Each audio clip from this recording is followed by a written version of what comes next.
Hi, mystery writers. Welcome to the Mystery Writers Studio.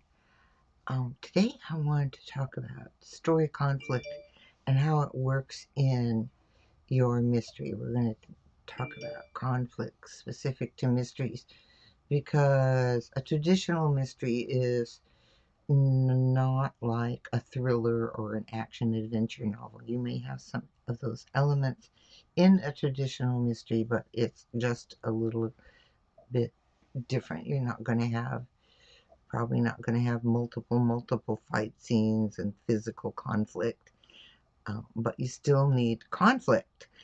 And good storytelling, any genre, needs conflict. It builds suspense and creates tension and keeps your reader turning those pages. It raises the question of what will happen next, and the reader wants to turn the page because they're like, how is this going to be resolved? And so it keeps readers reading. Conflict essentially happens when your character wants something, their goal, and someone or something prevents them from reaching the goal.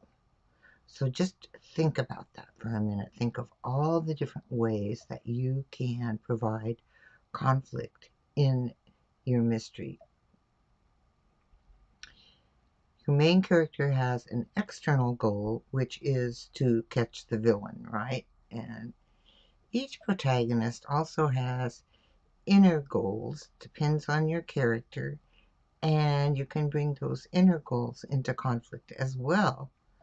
Conflict is essentially an obstruction. It keeps that character from getting what they want.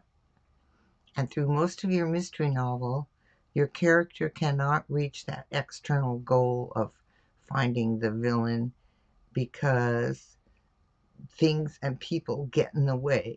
And you, for instance, your detective must find the right suspects to interview, and suspects hold back information, and suspects go missing.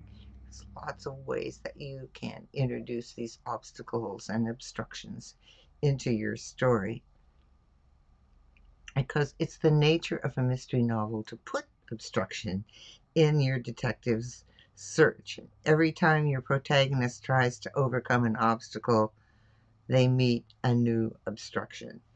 So you can build on the obstructions that you have and create new conflict.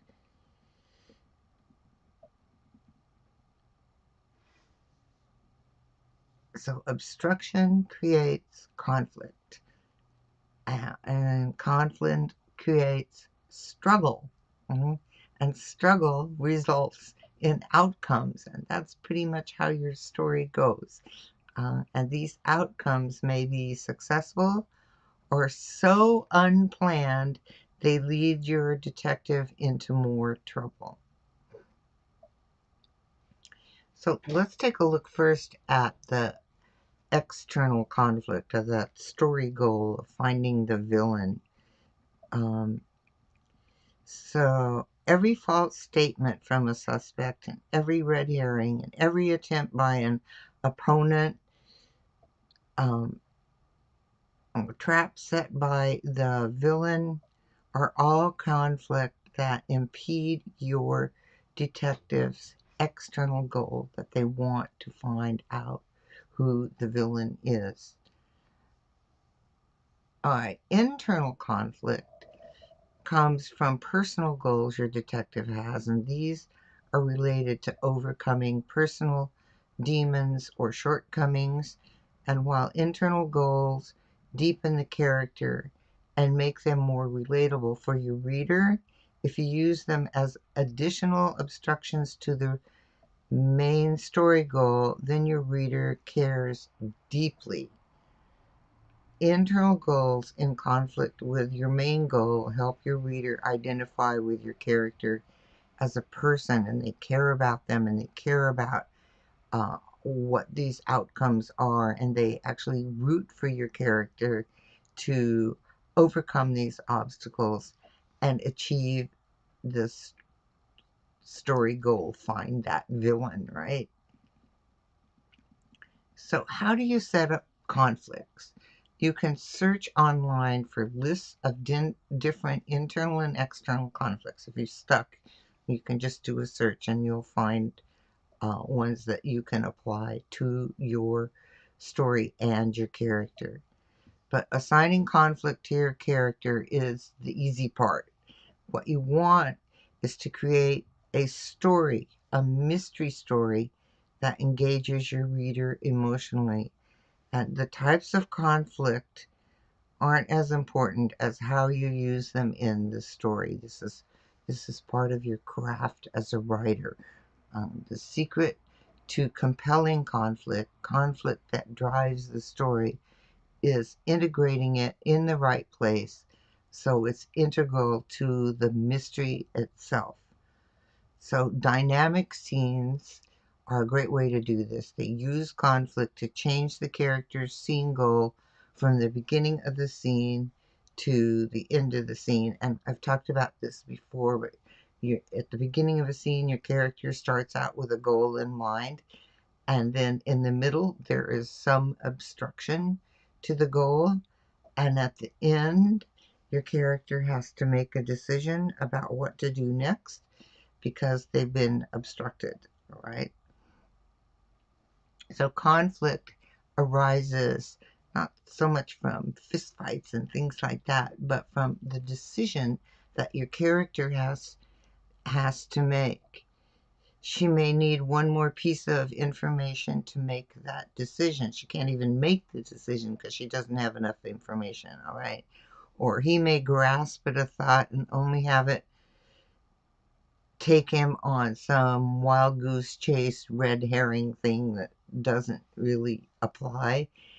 And while your protagonist is cleaning the path toward the villain, he may lose a friendship or question his place in society or struggle trying to line up their father's reputation. There's just all these things that can impact um, your character and how they behave in your story.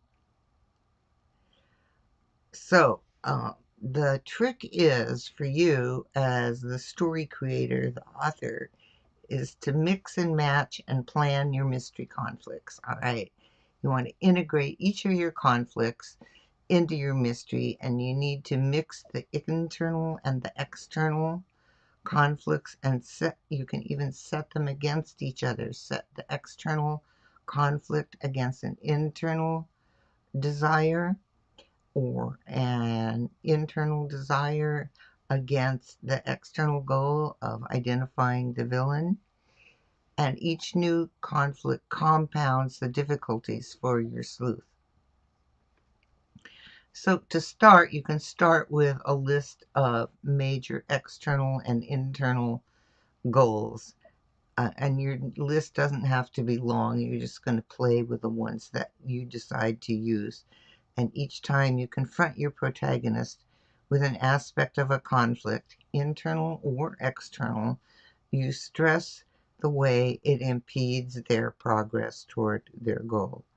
Your mystery reader wants re- to root for your detective. They really want to care about them. And the more you give them these conflicts and the more your reader gets involved on how they're going to get out of these situations, the more they care about that final resolution.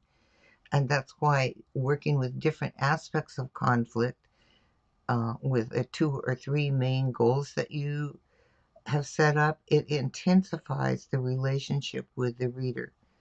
So you want to keep it simple because too many goals will confuse your reader, and you need to keep the goal of finding the villain as the main goal of the story, and the other goals are subsets to that main goal of finding the villain.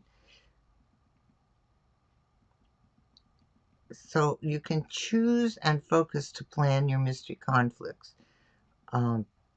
Limit your character's goals to 2 or 3 external goals, and put the goals in opposition to each other. In other words, they don't have to be parallel. They can actually be in opposition.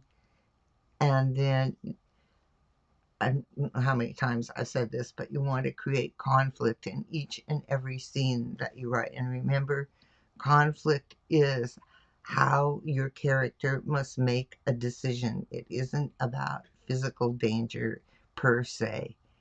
Um, so without conflict, there's just no story. That's the bottom line of it.